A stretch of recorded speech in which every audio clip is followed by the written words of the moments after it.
ก็ขอเชิญชวนผู้ใจบุญใจกุศลร่วมงานโดยพร้อมเพรียงกัน 15 มกราคม 2566 เวลา 9:09 น.ณ สถานีวิทยุเพื่อการศึกษาพระพุทธศาสนาและวัฒนธรรม FM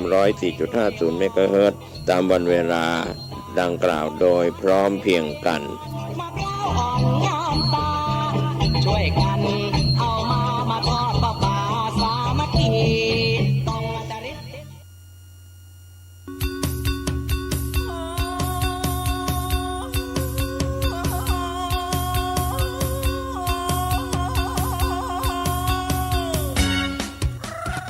ข่าวสารเพื่อการประชาสัมพันธ์ขอเชิญชวนศรัทธานักศิลนักบุญทั้งหลาย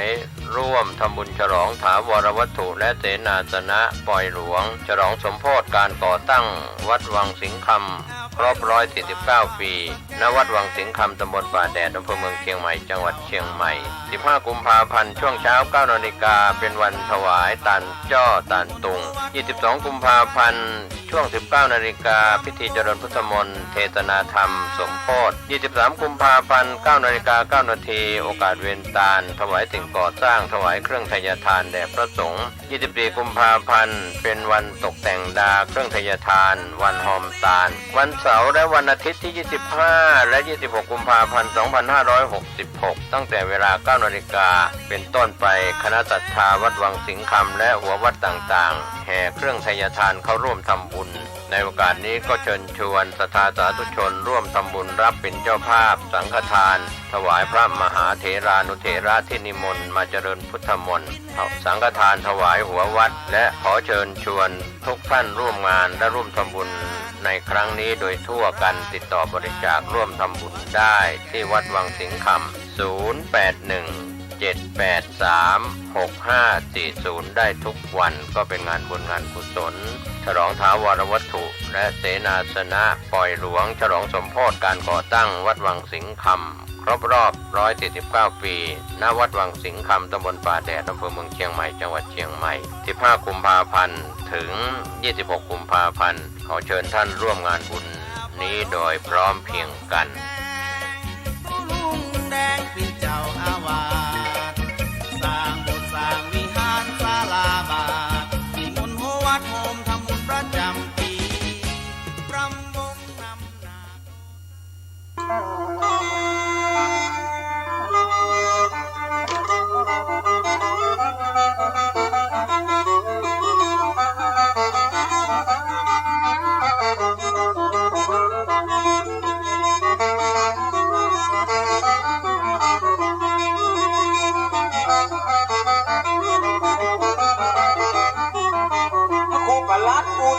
รัตนปัญโย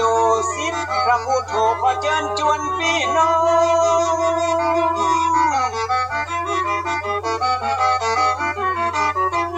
สาธุชนทุกคนแห่งห้องวันล้านนาตัวต้องบอกว่าไกลมาฟังรายการดีมีสาระน้อมนำธรรมะมาสาธยายขึ้น96.5เสียงใส104.5ดังไก่กระชอน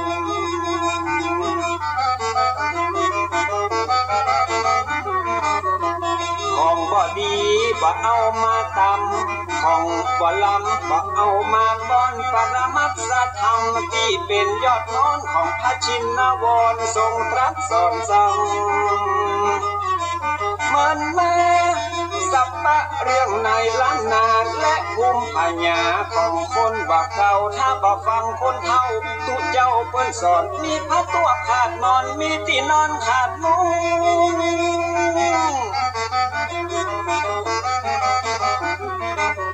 วันหน้าวันตามันจะหยาบยุ่ง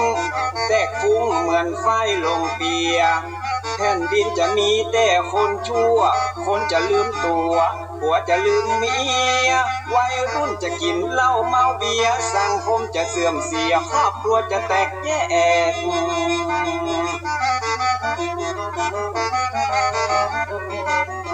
ถ้าฟังคนเฒ่าตุเจ้าเพิ่นสอนมีผ้าตวกมีหมอนมีที่นอนมุ้งแขกแผ่นดินบ่เอาห้องแตกวัยรุ่นจะบ่แหกกฎเกณฑ์กองฮีด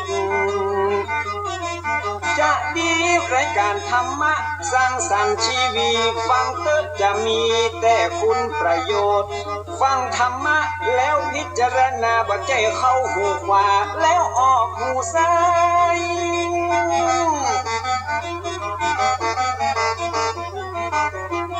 มีประโยชน์เมื่อนำมาใช้ในชีวิตอย่างมหาศาลเตือนบอกผู้ใดประมาทบอกขาดเรื่องกินเรื่องทานคนมีศีลย่อมมาดลบันดาลให้สุขสำราญเจริญรุ่งโรจน์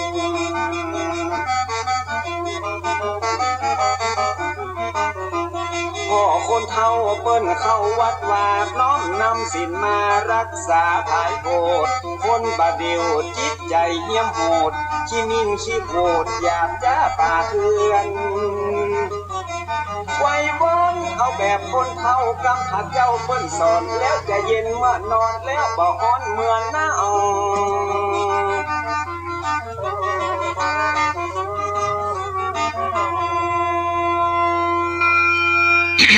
ขอความงอกงามในธรรม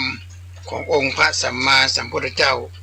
จะมาเกิดมีแก่บรรดาท่านสาธุชนพุทธบริษัททุกท่านที่ฟังรายการ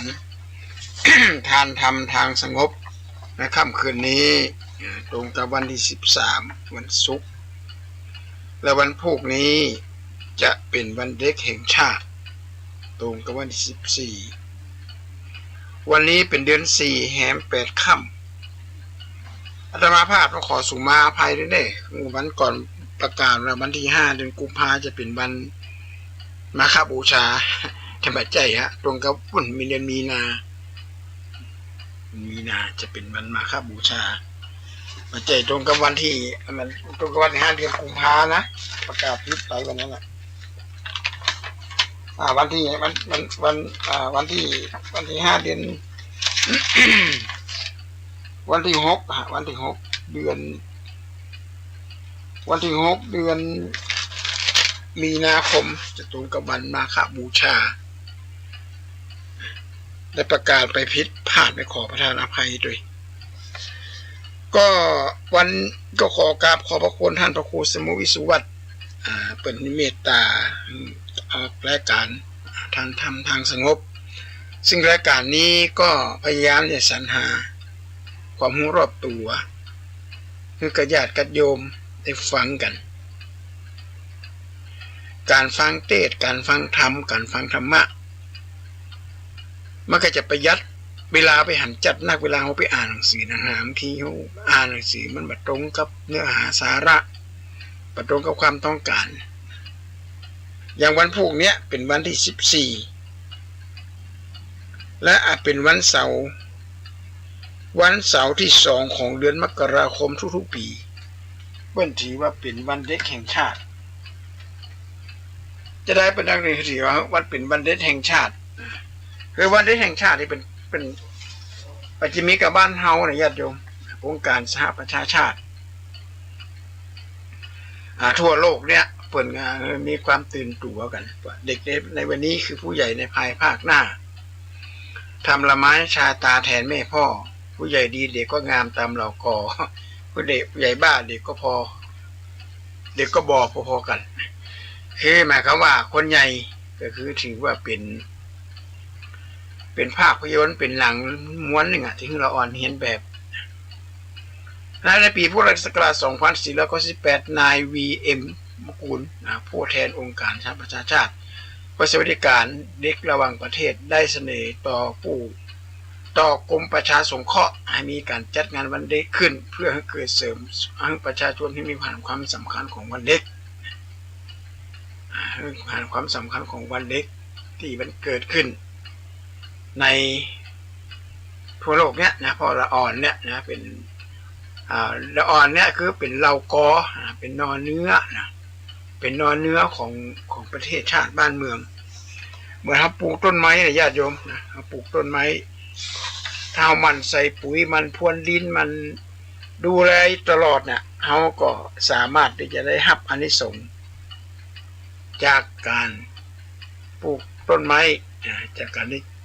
ได้บริโภคต้นไม้อาจจะได้รับผลจากของต้นไม้ เพราะว่านั้นในประเทศไทยเนี่ยวันเด็กแห่งชาติเป็นวันเสาร์ที่2ของเดือนทุกๆปีซึ่งวันเด็กแห่งชาติเนี่ยนะเกิดจัดขึ้นครั้งแรกเมื่อก่อนนะเป็นวันจันทร์ของเดือนเมื่อปีพุทธศักราช2488เป็นการเชิญชวนของนายวีเอ็มมนุกูลนะฮะเป็นผู้แทนสหประชาชาติต่อมาก็ในปีพุทธศักราช2499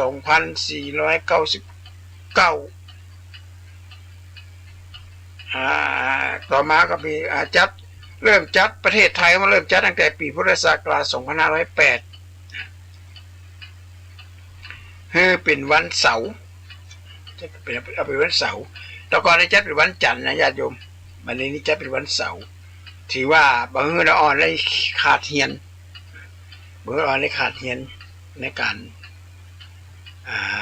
ารจัดกิจกรรมของวันเด็กซึ่งวันคำขวัญวันเด็กแห่งชาติแต่ละปีเนี่ยเพิ่นก็จะมีมอบให้นะโดยการแต่งของเขียนอธิบายของนายกรัฐมนตรีแต่ละปีซึ่งปีนี้ปีพุทธศักราช2566คำขวัญของละอ่อนว่ารู้หน้าที่มีวินัยใฝ่ความดี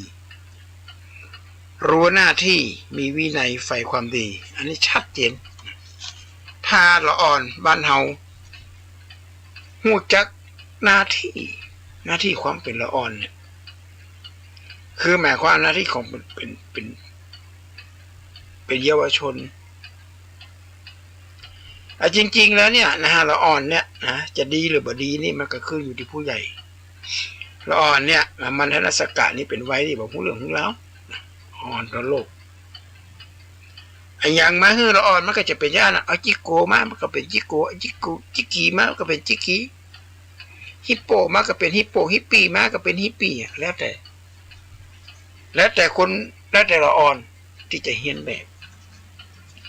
เขาในฐานะแต่เป็นผู้ใหญ่เนี่ยเราควรจะวางแบบแผนกันคือมันมั่นคงโดยเฉพาะยุคนี้สมัยนี้ญาติโยมก็น่าเป็นห่วงมากถ้าหากว่าเฮาบ่อบรมสั่งสอนเอกละอ่อนตั้งแต่เยาว์วัยละอ่อนนั้นก็จะเฮียนแบบพ่อเฮียนแบบแม่พ่อกินเหล้าแม่ก็ลูกก็กินเหล้าด้วยล่ะพ่อแม่ไปเอาในผับในบาร์ลูกก็ไปเอาในผับในบาร์ก็จะได้เป็นการเฮียนแบบกันเป็นสิ่งที่น่ากลัวมากในสมัยข้าพุทธกาลลูกของอนาถปิฎกมหาเศรษฐีขี่กินเอียวเล่นอนาถปิฎกมหาเศรษฐีนี่ก็ใจวิธีอย่างคือจ้างไปฟังเทศก็ท่อไปนั่งฟังแต่ละเดือนนี่กาจ้างนี่รออิมีพี่มันต่อมาก็พอได้ฟังธรรมะจากพระพุทธเจ้าเอาฟังเข้าละอ่อนลูกของอนาถปิฎกมหาเศรษฐีนี่ก็เกิดเลื่อมใสศรัทธาในพุทธศาสนาเบากล้าจ้างเนี่ยโยมเศรษฐีกล้าจ้างก็เอาแล้วเบาขอฟังธรรมะอย่างเดียวงั้นพ่อแม่ที่มีลูกพ่อที่มีลูกต้องให้ความสำคัญกับลูก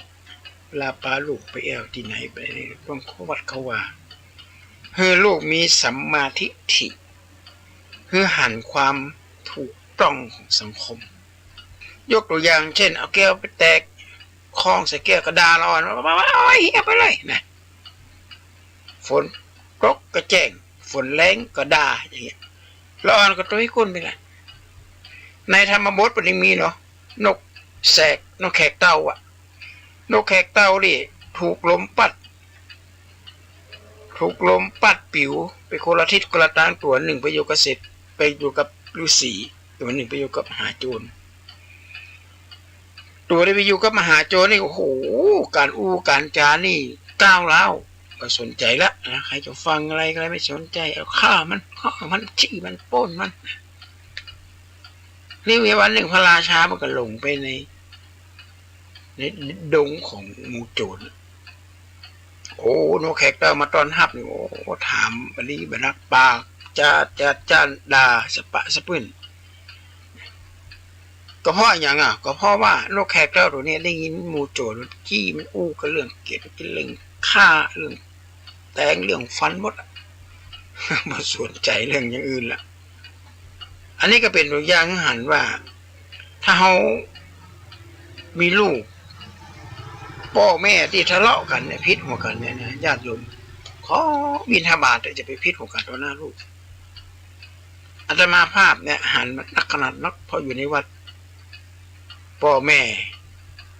จะกุ้มใจแรกตัวน้อยๆละอ่อนเฮียนหนังสือเก่งมากเรียนหนังสือโรงเรียนดังค่าเทอมแปลงก็บ่ต้องอู้ละว่าโรงเรียนอะไรอย่างสอบเด็กคะแนนนี่เพียบดีต่อมาพ่อแม่พอเราอ่อนนี่ใหญ่ขึ้นมาพ่อแม่เนี่ยก็เริ่มทะเลาะกันมันหลายอย่างปัญหาที่จะต้องทะเลาะกันเนี่ยปัญหาเรื่องเศรษฐกิจการใช้จ่ายในบ้านแบบปอห้องอย่างต่างๆและเศรษฐกิจปัญหาเรื่องเกี่ยวกับผู้สาวนะใจอาจจะไปมีเปรียวบ้านน้อยบ้านเล็กบ้านน้อยเอาละเริ่มละทะเลาะกันละด่ากันพอด่าเสียเรียบร้อยไม่ได้ด่าธรรมดาญาติโยมคุดคุยเอาเป่าวัดคุดคุยเอาความหลังมาอู้มาจามาว่าอะไรเราอ่อนมันได้ยินขึ้นมาปุ๊บมันก็บ่ม่วนใจพวกแม่พี่พวกกันเราก็เลยเอาหาทางออกอย่างเดียวก็คือว่ายิ่งใหญ่ยิ่งได้ให้พ้นจากสภาพเนี้ยที่พ่อแม่พี่ดูกันเนี่ยก็จะได้พฤติกรรมที่ก้าวร้าวแสดงพฤติกรรมที่ก้าวร้าวออกมาเช่นไปมีเรื่องมีราวกับเพื่อนกับฟุ้งยกพวกตีกันไปกินเหล้าเมายาพอหมู่เนี้ยมันหันผลทันตาเลยนะบาเดียวสำยิ่งเลยญาติโยมโอ้ยกลัวขนาดนักเลยกัญชาเป็นขายในเฟซญาติโยมโอ้เป็นแท่งนี่นะขายเสร็จเรียบร้อยหมดเอาสูบเป็นบุหรี่ที่โยก็ได้สูบก็ได้เอากินก็ได้อย่างไรก็ได้หมดกูสิ่งกูอย่างแล้วมันจะเหลือวะละอ่อนเนี่ยพอมันกุบอกกุ้มใจมันก็ไปสูบกัญชากันขึ้นมาแล้วถามว่ารัฐบาลเรามีคำตอบกับคนใหญ่เนี่ยเฮาหันเงินหันทองดีกว่าหันความล้มเหลวที่มันจะเกิดขึ้นกับบ้านกับเมืองใช่ฮะแม่นกัญชานี่อาจจะเป็นยารักษาโรคเพราะเป็นสมุนไพรอาตมาเคยอู้หลายครั้งหลายหนว่ากัญชานี่เวลาจะกินเอารักษาโรคภัยไข้เจ็บเนี่ยขอผ่านมือหมอที่เป็นได้รับกันศึกษาอบรมเปิ่นได้ฝึกเปิ่นได้มีงานวิจัยขึ้นมาแล้วถึงไปเชื่อซูม4ซูม5หยอดตาเนี่ยนะตาสว่างสวยแล้วไม่ได้หยอดนะญาติโยมเปิ่นว่าหักเบื่อแก้วแกนตานะถ้าหมอมาบอกว่าอย่าไปหยอดแกนตาบอดขึ้นมาแล้วห้องไผ่มันจะช่วยเขาได้ล่ะเวลาหูน้ำในหูไม่เท่ากันก็หยอดที่หูนะอาตมาว่ามันแต้ว่ะถ้ามันของโรงพยาบาลเต้นตาโรงพยาบาลหูก็ไม่ต้องมีอะเอากัญชาไปใส่ไปหยอดหรอกก็ต้องระมัดระวังนะเดี๋ยวนี้เพราะถ้ากัญชาเนี่ยเราขายเป็นแท่งไม่แท่งละอ่อนเรามาสูบเพื่ออย่างเพื่อหายจากปัญหาความทุกข์ใจทุกข์ใจที่พ่อแม่ทะเลาะกันเสพกับอะไรนี่ปลดท่อกัญชานี่อารมณ์ดีนะคนที่เสพกัญชาเนี่ยอาตมาเคยเป็นอ่อนน้อยก็เคยสูบใครหัวรับกินอาหารนี่ปดปะอันยังล้ำกินกล้วยมดเป็นวีอะกินกล้วยมดเป็นวีแล้วนี่อันตรายมากเลยนะแต่เฮาว่าสามารถที่จะไปว่าอย่างได้เพราะว่าพรบพระราชบัญญัติกัญชาเนี่ยมันออกมาละเฮาหาทางป้องกันดีกว่าจะไปทะเลาะเบาแวงกันตัวหน้าตัวตาลูกมีอย่างไปอู้ไปจ่าท ถ้าลูกไปเรียนหนังสือปุ๊บค่อยมาปรึกษานี้แหละว่าตอนเนี้ยเฮาก็เป็นพ่อคนแม่คนละนะมีอย่างก็อู้กันมีอย่างอู้กันก็โดยเฉพาะก็เรื่องจู้สาวเรื่องพิศวาสขาดใจอย่างต่างๆนานาเนี่ยนะพ่อบ้านนี่ก็น่าจะหูฟังธรรมะฟังธรรมโมปฏิบัติธรรมและธรรมในพุทธศาสนาการไปเสพปุงเสพกามการไปมีกิ๊กมีแก๊กอย่างที่เรื่องราวอย่างต่างๆที่มันเกิดขึ้นเนี่ยการเสพกามนี่เป็นว่าเหมือนกับหมาเขากระดูกนะญาติโยมกึ้นกับอะไร หรือน้ำลายถูกเก่าอ่ะการเสพกามนี่นะเหมือนกับกลืนน้ำลายถูกเก่าอ่ะไม่มีประโยชน์อะไรอย่างเอาสตางค์ไปขว้างบดาไปเสี่ยงเอาไปกองคอนักร้องของไปมีกิ๊กมีอย่างขึ้นมาเนี่ยปัญหาเหล่านี้มันก็เกิดขึ้นกับลูกพอเกิดขึ้นกับลูกแล้วแต่ละคนแต่ละครอบครัวอยู่ด้วยกันไม่ได้ก็แยกทางกันปัญหามันเลยเกิดขึ้นกับลูกกับละอ่อนเพราะฉะนั้นมันบอกว่ารู้วินัยรู้หน้าที่จะรู้วินัยรู้หน้าที่มีวินัยหน้าที่ของละอ่อนจะต้องปฏิบัติตัวอย่างใดในธรรมในคำสอนพุทธศาสนานั้นนะพระเจ้าบริวารรักไว้หมดพุทธศาสนาเป็นศาสนาเดียวกันนะในโลกนี้ที่เป็นมีคำสอนเป็นหมวดเป็นหมู่แยกออกมา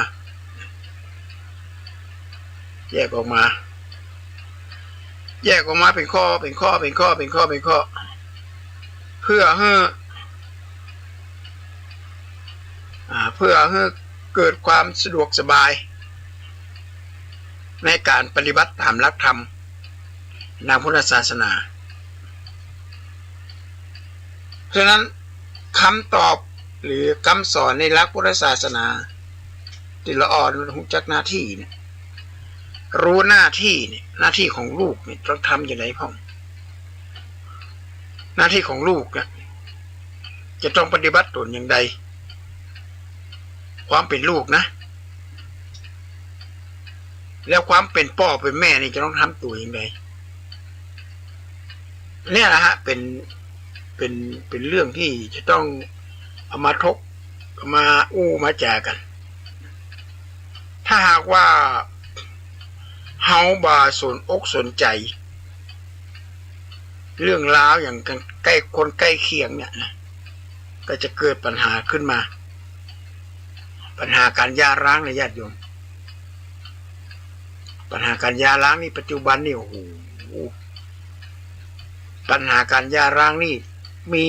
เพิ่มทวีคูณเลย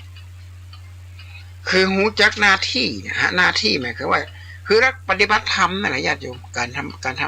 ปฏิบัติการทำงานคือการปฏิบัติธรรมธรรมะเป็นภาษามคธธรรมะเป็นภาษามคธแปลว่าหน้าที่ที่จะต้องทำในหลักทางพุทธศาสนานั้นนะพระพุทธเจ้าเป็นวางหลักเกี่ยวกับทิศ6เนี่ยหน้าที่ของลูกจะต้องอย่างพอหนึ่งเลี้ยงท่านเลี้ยงเขามาเขาก็ต้องเลี้ยงท่านต่อในฐานะที่เป็นละเอกละออน้อยๆนี่นะต้องเลี้ยงจิตเลี้ยงใจมันเอาหน้าที่ของพ่อแม่ก่อนนะเอาหน้าที่ของพ่อแม่ก่อนพ่อแม่จะต้องวางตัวอย่างไรนะความเป็นพ่อแม่ห้ามปรามจากความชั่วเพื่อตั้งอยู่ในคุณงามความดีเพื่อศึกษาศิลปวิทยาหาคู่ครองที่สมควรแล้วก็มอบทรัพย์มอบมรดกให้ลูกพอสมควรอันนี้คือเป็นหน้าที่ของพ่อของแม่แต่ที่อาตมาไปตะกี้นั่นก็คือเกี่ยวกับสามีภรรยาอันนี้นี่สำคัญมาก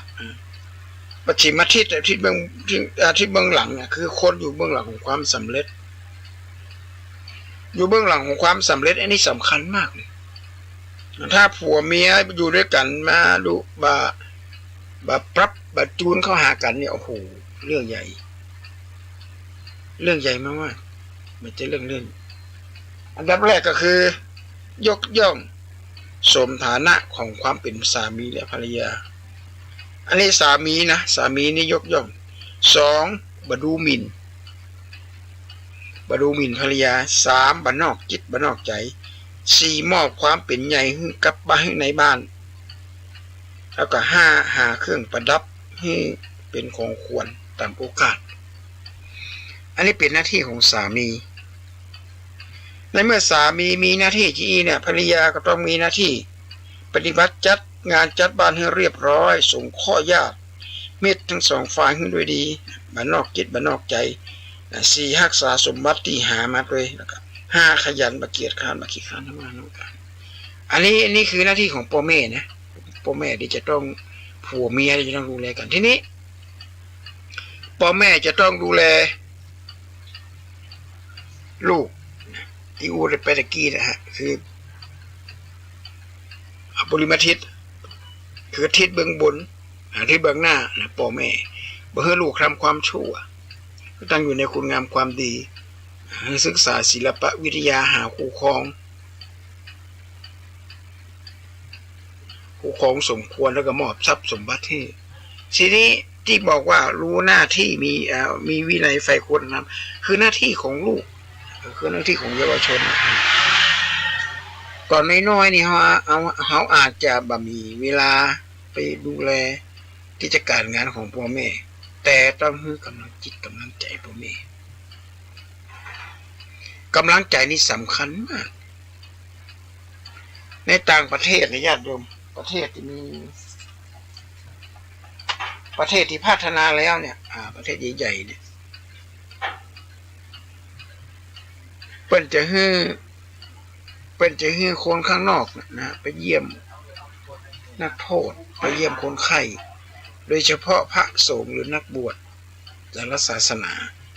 ใครนับถือศาสนาไหนก็อนุญาตให้เขาฝากไปเยี่ยมนักโทษเยี่ยมไข้ได้เป็นกรณีพิเศษนักบวชได้สามารถไปเยี่ยมไข้ได้เยี่ยมนักโทษได้เพราะนักโทษนั้นเมื่อหันและจะเกิดกำลังจิตกำลังใจพระลูกตัวเขาเป็นละอ่อนน้อยเนี่ยต้องเลี้ยงจิตเลี้ยงใจพ่อแม่ก็คือตั้งหน้าตั้งตาห้ามเฮียนศึกษาแล้วนักวันนี้ไปเอววันนี้ไปไหนและยุคนี้สมัยนี้นี่ก็น่ากลัวอยู่เหมือนกันเนอะเรื่องโรคภัยไข้เจ็บโดยเฉพาะโรคโควิดเนี่ยฝรั่งมาบ้านเฮาบ่ใช่หน้ากากเนี่ยหน้ากากกับบาไซแล้วก็มีต่างชาติประเทศจีนประเทศอย่างก็เข้ามาบ้านเฮาหนักถ้าเวลาไปเอวเมื่อค่ำเมื่อคืนเนี่ยจะเกิดปัญหาเนอะถ้าติดเชื้อโควิดมาเนี่ยนะมันจะอันตรายเพราะนั้นในความเป็นลูกเนี่ยนะต้องเลี้ยงจิตเลี้ยงใจเลี้ยงท่านเลี้ยงละมาเราก็เลี้ยงท่านตอบเลี้ยงจิตเลี้ยงใจต่อน้อย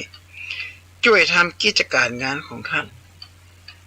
ตามสมควรอาตมาภาพชอบละอ่อนภาคอีสานละอ่อนน้อยนะพ่อแม่ไปเลี้ยงลูกมันเนี่ยถ้าพ่อแม่หาบน้ำเปิดก็จะให้ลูกหาบแต่อันน้อยๆอันอ่อนของจักหน้าที่เพราะเราอ่อนอีสานนี่จะขยันเนอะละอ่อนน้อยๆนี่นะไปจะเอาประคำอ่อนน้อยๆนะช่วยพ่อช่วยแม่เนี่ยกันอย่างนั้นตลอน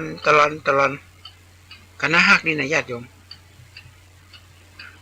ก็คือฮู้จักหน้าที่ตั้งแต่น้อยๆมอบหมายงานทำกิจการงานให้พ่อให้แม่บ่ให้พ่อบ่ให้เปิ้นได้เดือดร้อนบ่ให้เปิ้นได้ผิดหวังในความคาดหวังความเป็นลูกถ้าไผเลี้ยงลูกเนี่ยนะฮะเหมือนกับละอ่อนน้อยเนี่ยมันเหมือนกับดินเหนียวและดินอ่อนๆเนี่ย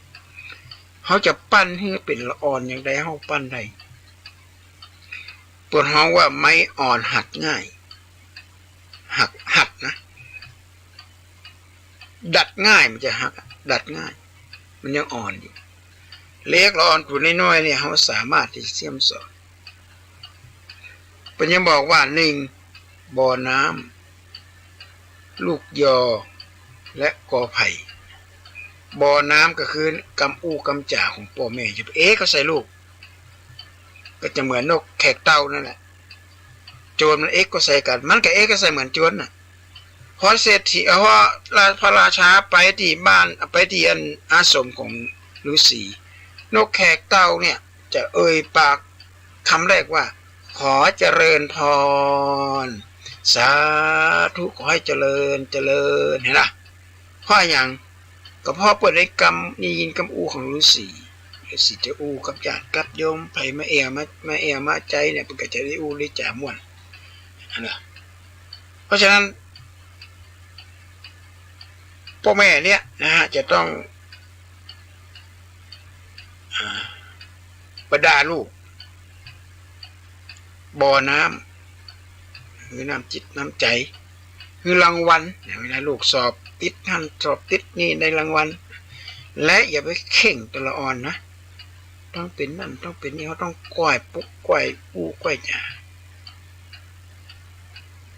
อันนี้เป็นหลักของวิทยาศาสตร์นะญาติโยมถ้าใครปฏิบัติตามเนี้ยนะหลักคำสอนพุทธศาสนานี่บ่เคยล้าหลังเลยช่วยทำกิจการงานของท่านนี่สำคัญมากเลยเรามองว่าลูกไม้หล่นไม่ไกลต้นหรือว่าลูกไม้หล่นในเข่ง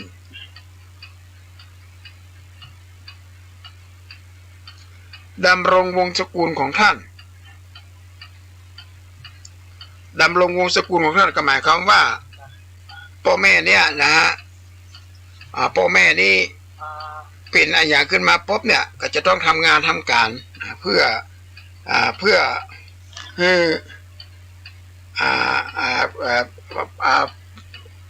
ดำรงวงศ์สกุลของท่านหมายความว่าพ่อแม่เป็นอย่างเนี้ยนะเขาก็จะต้อง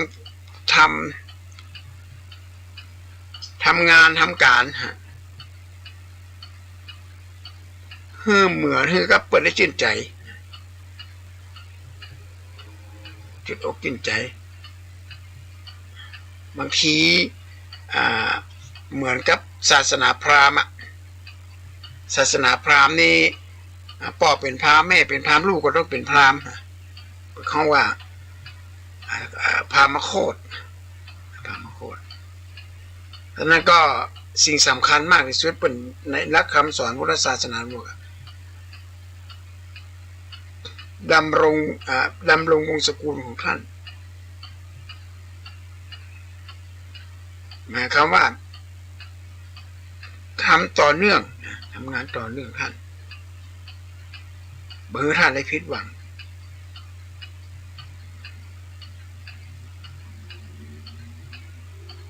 อันนี้เป็นหลักกว้างของพุทธศาสนาของหลักของหูจักหน้าที่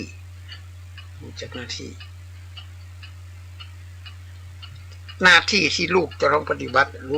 รู้หน้าที่ตามคำขวัญของนายกรัฐมนตรีเป็นที่มาต่อมาก็คือ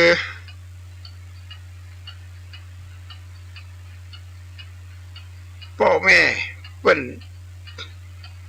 ประพฤติตนให้ดำรงอยู่ในศีลธรรมอันงดงามมือเสื่อมเสียวงตระกูลนะบางคนอย่างพระเจ้า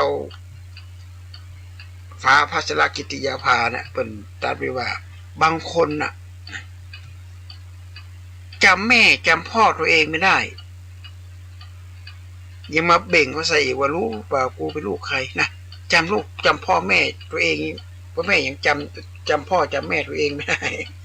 อันนี้พระองค์บรรทัดเล่นๆนะตัดตรงไหนครับว่าเป็นอุ้มมวนๆหมายความว่าบางคนที่เบ่งก็ใส่คนอื่นนะ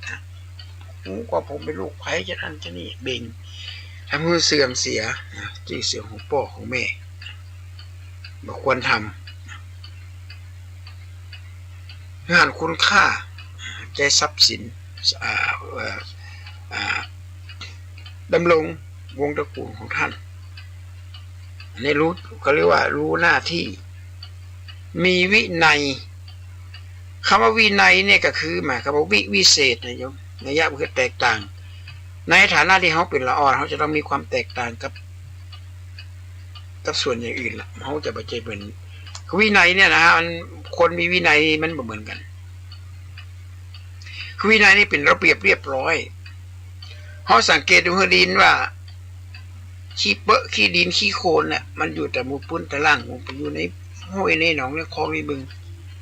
เป็นดินแท้ๆนะญาติโยมคนเหยียบคนย่ำแต่เวลาเปิ้นเอามาปั้นเป็นพระพุทธรูปล่ะแต่งให้งดงามเป็นพระพุทธรูปดินเผาถามว่ามีคนกราบคนไหว้ก็ว่าท่อใครจะกล้าเหยียบใครจะกล้าไปย่ำ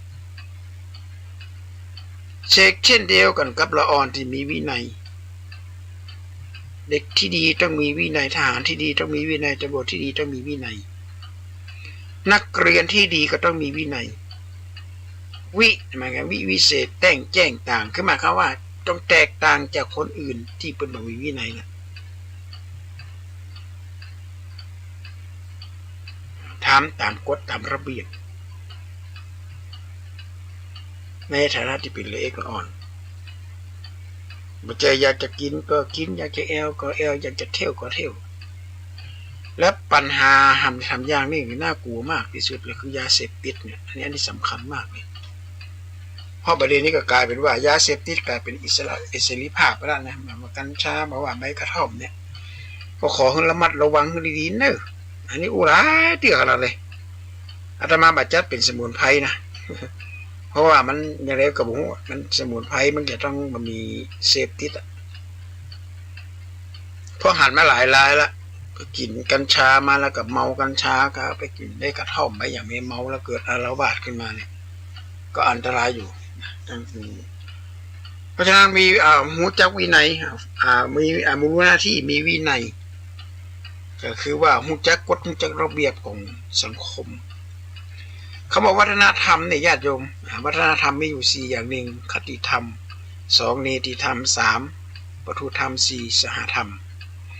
เนติธรรมในกฎหมายของบ้านเมืองวินัยก็คือกฎหมายถ้าวินัยของพระคือศีล5ธรรม5ศีลของพระนั่นแหละนะฮะศีล237ข้อถ้าเป็นสามเณรก็ศีล10ถ้าเป็นอุบาสกอุบาสิกาก็ศีล8ชาวบ้านว่าศีล5ศีล5นี่แหละคือวินัยข้อห้ามถ้าหากว่าเฮาปฏิบัติตนอยู่ในกรอบในศีล5เนี่ยบ้านเมืองก็จะเจริญรุ่งเรือง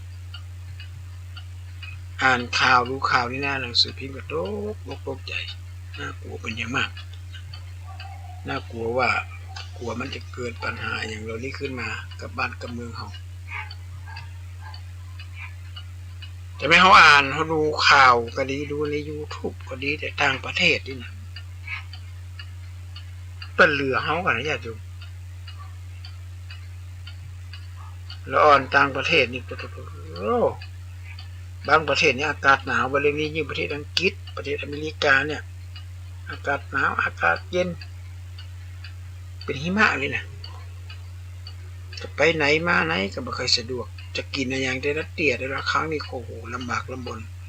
เมืองไทยนี่เป็นเมืองที่มีความสุขมากอุดมสมบูรณ์ไปทุกสิ่งทุกอย่างเรามีเจ้าฟ้าเจ้าแผ่นดินคอยดูแลพระสงฆ์นิกรชาวไทยโดยเฉพาะพระบรมวงศานุวงศ์เป็นจะเอาถุงยางชีพมาแจกเจ้าบ้านเวลาเกิดน้ำท่วมเกิดภัยแล้งเกิดปัญหาอย่างต่างๆกันานาเนี่ยบ้านเฮามีความสุขมากเฮาอย่าไปเปรียบเทียบกับประเทศอื่นประเทศญี่ปุ่นนี่ญาติโยมคนที่ไปเอวไปญี่ปุ่นคนไปอยู่ญี่ปุ่นมันโอ้ยห้องนอนเนี่ยอย่างกับห้องจุ้ยอย่างกับโรงศพเป็นแคปซูลเวลาไปนอนเป็นแคปซูลอยู่ก็อยู่ห้องแคบๆทำงานวันค่ำประเทศญี่ปุ่นนี่เป็นเขาว่าโคโรชิทำงานจนกระทั่งตายโรคชนิดหนึ่งที่เกิดขึ้นประเทศญี่ปุ่นคือโคโรชิทำงานจนตายเลยนะแล้วภัยธรรมชาติของพวกนี้นักขนาดนักเลยในญี่ปุ่นหลายประเทศดีที่สุดคือเมืองไทยอากาศก็ดีเฮามีวัดวาอารามมีพระสงฆ์สามเณรคอยอบรม สั่งสอนเจ้าบ้านให้อยู่ในศีลอยู่ในธรรมเดี๋ยวก็พอใจแล้วนะจะไปคิดว่าอยู่เมืองไทยบดีจะอันบดีจะอีเนี่ยคนบางคนเนี่ยนะฮะไปหาเงินหาทองต่างประเทศมันก็เงินมันก็ดีนะสุดท้ายก็ต้องปิกมาอยู่เมืองไทยอยู่ดีเพราะว่าเป็นเมืองที่มีความอุดมสมบูรณ์หลายสิ่งหลายอย่างมีวินัยนะรู้จักวินัยคือกฎหมายของบ้านเมืองรู้หน้าที่มีวินัยไฟคุณธรรมก็ว่าไฟคุณธรรมนี่คือกามะนั่นเองเพราะไฟฝันความต้องการ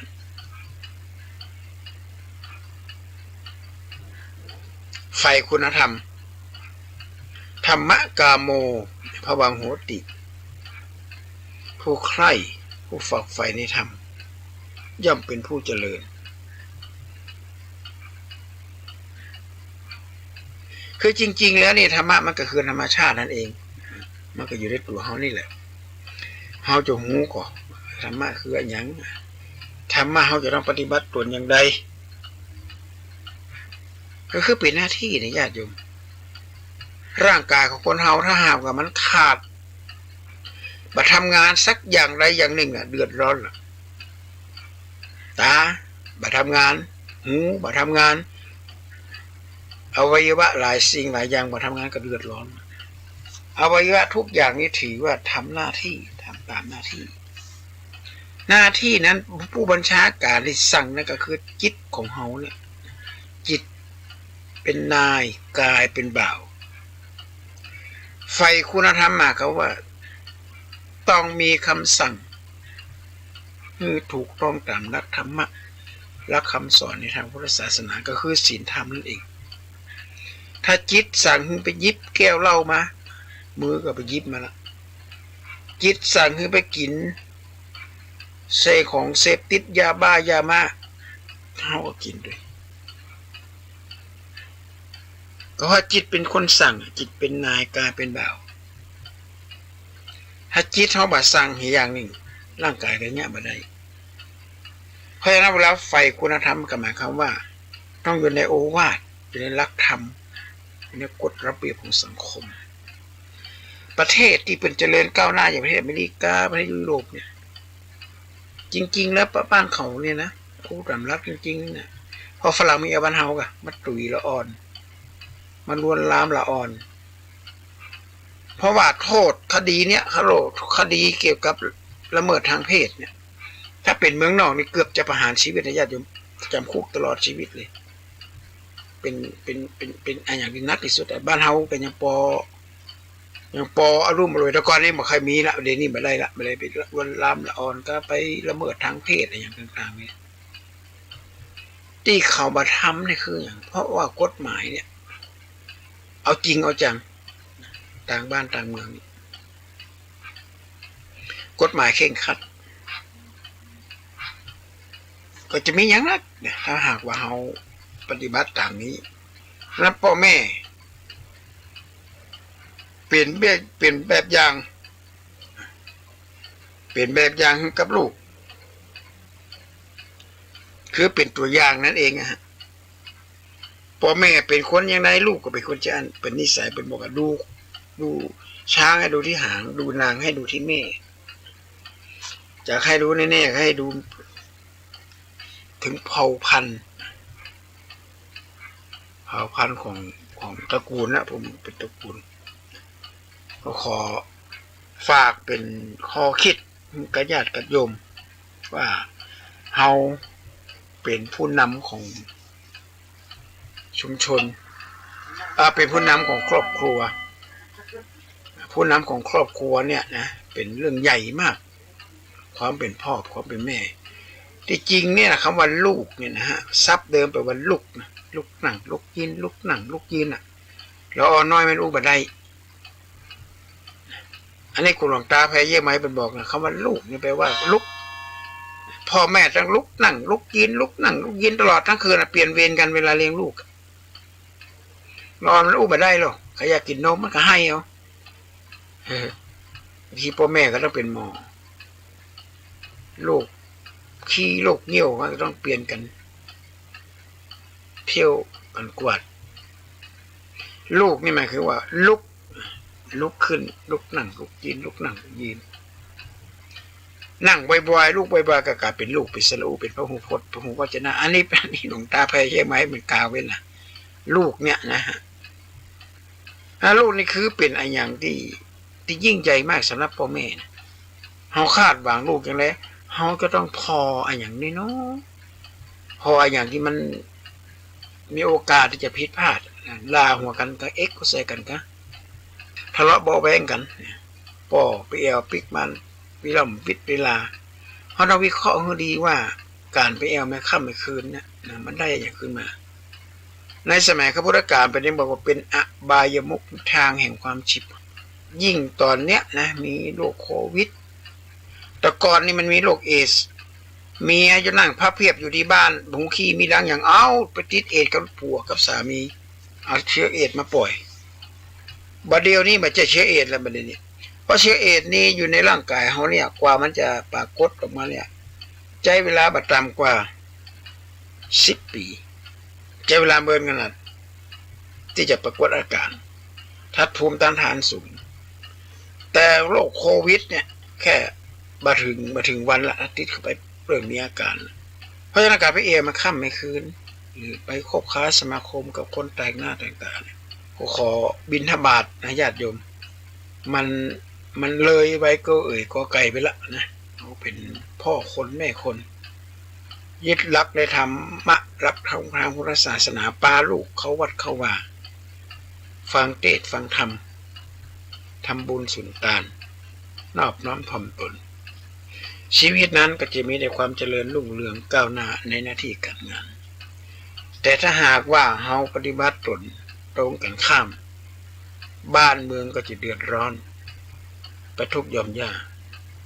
เรื่องที่น่านักใจมากที่สุดของสังคมเขาเนี่ยคือละอ่อนมันมีกฎมันมีระเบียบสังเกตดูให้ดียกพวกตีกันยังต่างๆนานาเนี่ยจริงๆแล้วเนี่ยพ่อแม่เนี่ยนะเป็นแบบอย่างกับลูกไม่ใช่ว่าจะไปให้ลูกมาเฮียนแบบในทางที่บ่ดีแล้วขอฝากไว้เป็นข้อคิดกับพ่อกับแม่ได้เลยนะให้ละอ่อนรู้หน้าที่มีวินัยใฝ่คุณธรรมรู้จักหน้าที่ของความเป็นละอ่อนพ่อแม่ก็ต้องรู้จักหน้าที่ของความเป็นพ่อเป็นแม่รู้หน้าที่มีวินัยก็คือปฏิบัติตนให้ถูกต้องตามกฎหมายของบ้านเมืองบอกฝ่าฝืนกฎจราจรคือกฎแห่งความปลอดภัยเปิ่นบังคับมาใส่หมวกกันน็อกเขาก็ใส่ไปเหี้ยเปิ่นให้คัดเข็มขัดนิรภัยก็ใส่ไปเหี้ยเนี่ยมันก็ไปจมเอ้ยมันกี่นี่ก็น่ากันนะว่าไปแล้วนะอนุมัติเตือน1 เซนแต่1แล้วได้สตางค์อะไรก็เราไปเกิดละนะเราไปเกิดอย่างนั้นละก็หมายความว่าชีวิตเฮาคัดเข็มขัดนิรภัยออกเดินทางเวลารถทิ่มรถจนรถอย่างนี้เข็มขัดนิรภัยก็จะเป็นมิตรกับเฮาใส่หมวกกันน็อกขับรถไปกลางทางเกิดประสบอุบัติเหตุถ้าหัวบ่น็อกปืนก็บ่เป็นหยังถ้าใส่หมวกกันน็อกก็ยังแค้นน้อยยังแค้นน้อยนะมันจะยังแค้นนักนะบ่ต้องไปวิตกกังวลแต่ถ้าหากบ่ใส่หมวกกันน็อกก็อาจจะอันตรายประจำเป็นต้องรัฐบาลมาคุมมายับมาไล่ยับถึงมื้อถึงวันเนี่ยมีหลายรายไปใส่หมวกกันน็อกพอประสบอุบัติเหตุขึ้นมาในสมองอย่างนี้ละไปก่อนละเลือดข้างในสมองก็ผ่าตัดผ่าอย่างต่างๆนานาแล้วก็มีรถทัวร์ไปเที่ยวผู้โดยสารที่ขับใส่เข็มขัดนิรภัยเนี่ยปลอดภัยกันทุกคนเข็มขัดนิรภัยติดมันติดเบาะนะส่วนคนที่บ่ใส่เข็มขัดนิรภัยเนี่ยเรียบร้อยโรงเรียนจีนแข่งหักทางหักคอหักตายก็มีเพราะว่าคนที่ประสบอุบัติเหตุเป็นเราฟังว่าตอนที่รถตกเหวตอนรถกิ่งเข็มขัดนิรภัยเนี่ยมันจิตเลยมันหักไปติ๊กๆหักไปจนกระทั่งคนโดยสารที่ใส่เข็มขัดนิรภัยเนี่ยปลอดภัย ส่วนคนที่ชราใจใส่เข็มขัดนี่ทำให้มันเกิดหายใจไปสะดวกพอเกิดอุบัติเหตุขึ้นมาเนี่ยเรียบร้อยเลยตาย